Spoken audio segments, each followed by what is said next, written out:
Good afternoon. My name is Eng Wei Jie, and my matrix number is D20191087131. In this video, I will present about epistemology comparison between rationalism and empiricism. Epistemology, or the theory of knowledge, is a branch of philosophy that investigates the nature of knowledge, the relation between knowledge and truth, and the origin of belief. It is derived from the Greek word episteme, meaning knowledge. The introductory in epistemology brought about the primary difference between words like truth, belief, and knowledge. Epistemology is important because it controls how we think. Modern epistemology is a conjunction of two fundamental theories, which is empiricism and naturalism. Rationalism is a theory that states knowledge comes through reason. For instance, reason is the source of knowledge and justification. There are three basic claims in rationalism, and naturalists must adopt at least one of these three claims. These claims are known as the intuition or deduction thesis, the innate knowledge thesis, or the innate concept thesis. Empiricism is a theory that states that knowledge comes only or primarily from sensory experience. These theories emphasize the role of the five senses in obtaining knowledge. Empiricism rejects innate concepts or inborn knowledge. John Locke, one of the most famous empiricists, stated that mind is a blank slate when we enter the world. According to this theory, it is only later, through the acquisition of experience, that we gain knowledge and information. In conclude, although these two theories, rationalism and empiricism, are often contrast with each other, both reason and experience can be the sources of knowledge. Language acquisition can be taken as an example of this. Although experience is needed to perfect a language, a certain amount of intuition, deduction, and innate knowledge are also required to acquire a knowledge. Regarding the comparison between rationalism and empiricism, I will talk about them line by line. Number 1.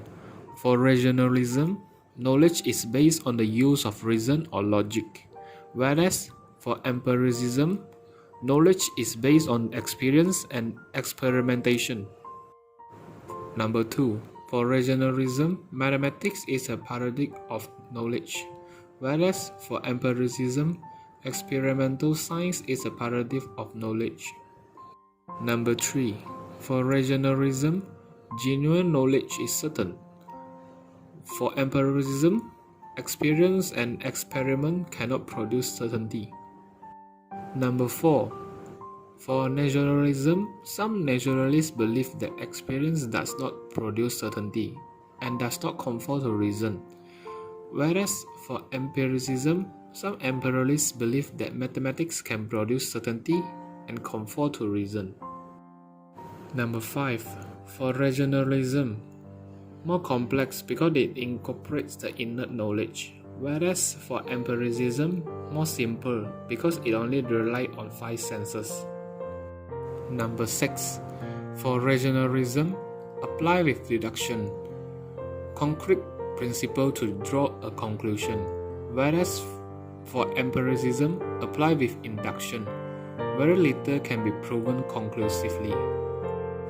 In my opinion, we need to experience certain things before we can reason and understand it.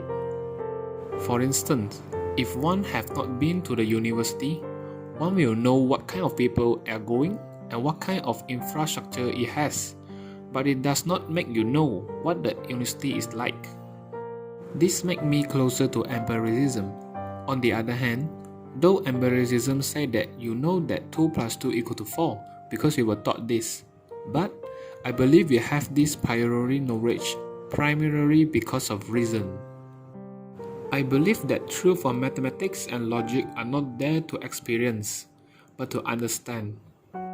This view makes me closer to rationalism. I have difficulty imagining syntactic a priori knowledge, As result by, it is logical that we need to experience that the sun rise in the east and set in the west, to be able to reason and understand that this is how the world works. We can never have the knowledge that the sun rise in the east and set in the west before we have even experienced it. Thus, it is just obvious that we need the experience. According to these examples, it looks like I will place myself in the middle of this line.